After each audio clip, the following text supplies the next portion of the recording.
Social media പാറ്റാത്തലവർ അമേരിക്കയിൽ നിന്ന് ഡൽഹിയിൽ എത്തുന്നു എന്നറിഞ്ഞ് കേന്ദ്രന്മാർ നല്ലപോലെ വിരണ്ടിട്ടുണ്ട്. കഴിഞ്ഞ 2-3 ആഴ്ചക്കിടെ സോഷ്യൽ മീഡിയയിലൂടെ രൂപപ്പെട്ട യുവാക്കളുടെ ആ വിപ്ലവ കൂട്ടായ്മയ്ക്ക് നേതൃത്വം കൊടുത്ത അഭിജിത് ദീപ്കെ അമേരിക്കയിൽ നിന്ന് ഡൽഹിയിലെത്തി. ഡൽഹിയിലെ സുരക്ഷ നോക്കണേ.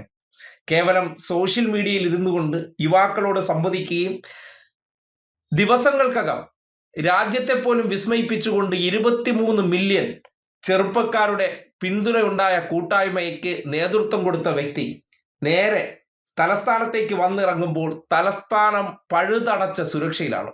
അവർ അക്രമത്തിന് വന്നവരല്ല.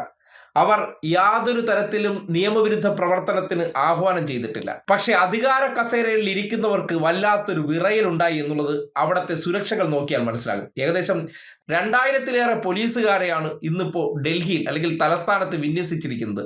ഇവരെ അനങ്ങാൻ വിടാതെ ലോക്ക് ചെയ്യണം. അതുപോലെ തന്നെ എയർപോർട്ട് മുതൽ വിമാനത്താവളത്തിൽ ഇറങ്ങുന്ന സമയം തൊട്ട് Z+ കാറ്റഗറിക്കാർക്ക് ഇല്ലാത്ത സുരക്ഷ അഭിജിത് ദീപ്കെ എന്ന വ്യക്തിക്ക് ഇന്ന് ലഭിച്ചിരിക്കുകയാണ്. ഇത്രയും വലിയ VIP പവർ ഉണ്ടാക്കാൻ കാരണമെന്താണ്? ഈ നാട്ടിലെ മാധ്യമങ്ങൾ ഒന്നടങ്കം കൊള്ളരുതായ്മകൾ മാത്രം നടത്തുന്ന വിശ്വഗുരു സർക്കാരിനോടൊപ്പം ചേർന്ന് നിൽക്കുമ്പോൾ CBSE പരീക്ഷ, നീറ്റ് പരീക്ഷ, ഉന്നത വിദ്യാഭ്യാസത്തിന് വേണ്ട സകല പരീക്ഷകളും കുളമാക്കിയ കഴിവുകേടിനെതിരെ യുവാക്കളുടെ ശബ്ദമായി പ്രതികരിച്ച് രംഗത്ത് വരുമ്പോൾ അതിന് കിട്ടിയ പിന്തുണ ഈ നാട്ടിലെ പ്രതിപക്ഷ പാർട്ടിയിലുള്ളവരെ നാണിപ്പിക്കുന്നതാണ്. രാജ്യത്ത് യുവാക്കൾ നേരിടുന്ന യഥാർത്ഥ പ്രശ്നത്തെ അഡ്രസ് ചെയ്യാൻ പ്രതിപക്ഷത്തിരിക്കുന്നവർക്ക് ശേഷിയില്ല.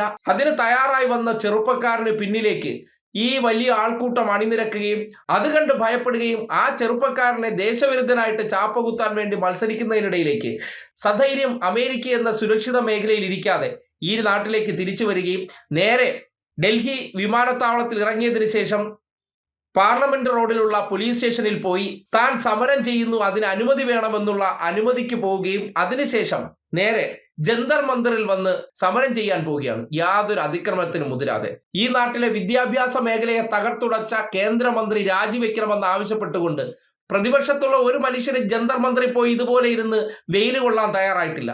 4 ക്യാമറകൾക്ക് മുന്നിൽ സമരപ്രഹസനം നടത്തി കടന്നു പോകുമ്പോൾ യഥാർത്ഥത്തിൽ ചെറുപ്പക്കാർ ആവശ്യപ്പെടുന്നത് എന്താണെന്ന് അഭിജിത് ദീപ്കയുടെ വാക്കുകളിലൂടെ അവർക്ക് ബോധ്യപ്പെടുകയും അവർ ആ ചെറുപ്പക്കാരനോടൊപ്പം രാഷ്ട്രീയമില്ലാതെ പുറത്തിറങ്ങി പാറ്റകളെ പോലെ തന്നെ കൂട്ടം ചേർന്നവർ ഒരു ആവശ്യം ഉന്നയിച്ചുകൊണ്ട്, അതായത് അവരുടെ ഭാവി തുലയ്ക്കുന്ന വിദ്യാഭ്യാസ മേഖലയിലെ പരീക്ഷകളെ തച്ചുടച്ച മന്ത്രി രാജിവെക്കണമെന്ന ആവശ്യം ഇതുവരെ പ്രതിപക്ഷ നേതാവായിട്ടുള്ള രാഹുൽ ഗാന്ധി വരെ ഈ വഴിക്കെങ്ങും കണ്ടില്ല.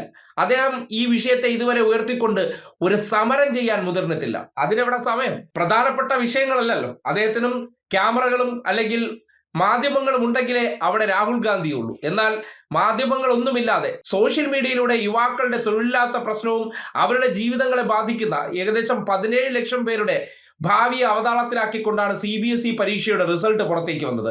നീറ്റ് പരീക്ഷയുടെ ചോദ്യപേപ്പർ ചോർന്നപ്പോൾ 20 ലക്ഷത്തിലേറെ കുട്ടികളുടെ ഭാവിയാണ് കേന്ദ്രം വെച്ച് പന്താടിയത്. അങ്ങനെ ഈ നാടിന്റെ വരുംകാല തലമുറയുടെ ഫ്യൂച്ചർ ഇല്ലാതാക്കിയ ഒരു സർക്കാരിനെതിരെ പ്രതിഷേധിക്കാൻ അവർ തന്നെ സ്വന്തമായി തയ്യാറായി ഒരു ഗ്രൂപ്പായി രംഗത്ത് വരുമ്പോൾ ഈ നാട്ടിലെ പ്രതിപക്ഷ രാഷ്ട്രീയ പാർട്ടിയിലുള്ളവർ തല കുനിക്കേണ്ടതുണ്ട് എന്ന് പറയേണ്ടി വരികയാണ്. അഭിജിത് ദീപ്കെ പോലുള്ളവർ എന്താണോ യുവാക്കളുടെ യഥാർത്ഥ പ്രശ്നം അതെടുത്ത് ഉയർത്തിക്കാട്ടിയപ്പോൾ അവരുടെ ഭാവി പോലും അനിശ്ചിതത്വത്തിലാക്കിയ കൊടിയ വീഴ്ചയുണ്ടായ വിഷയത്തിൽ ഇങ്ങനെ ഒരു പ്രതിഷേധ സമരത്തിനിറങ്ങുമ്പോൾ അതിനു മുന്നിൽ പോയി അവിടുത്തെ ക്യാമറകൾക്ക് മുന്നിലെങ്കിലും മുഖം കാണിക്കാൻ കോൺഗ്രസുകാരുടെ ഭാവി പ്രധാനമന്ത്രി ഒന്ന് തയ്യാറാകണമെന്നൊരു അഭ്യർത്ഥനയാണുള്ളത്. കാര്യം ആ ചെറുപ്പക്കാർ ഒറ്റയ്ക്കല്ല, നിങ്ങൾക്ക് പിന്നിൽ ഈ നാട്ടിലെ പ്രതിപക്ഷമുണ്ട് എന്നുള്ള ഉറച്ച പിന്തുണ കൊടുക്കാനുള്ള ബാധ്യത അവർക്കുണ്ട്.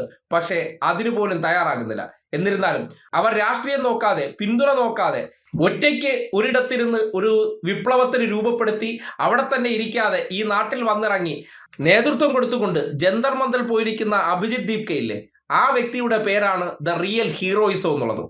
അതാണ് ഈ നാട് ആഗ്രഹിക്കുന്നതും. അത് ചെയ്യാനാണ് ഈ നാട്ടിലെ പ്രതിപക്ഷ പാർട്ടിയുടെ ആഘോഷിക്കപ്പെടുന്ന തലവന് കെൽപ്പില്ലാതെ പോകുന്നു എന്നുള്ളതാണ് യാഥാർത്ഥ്യം.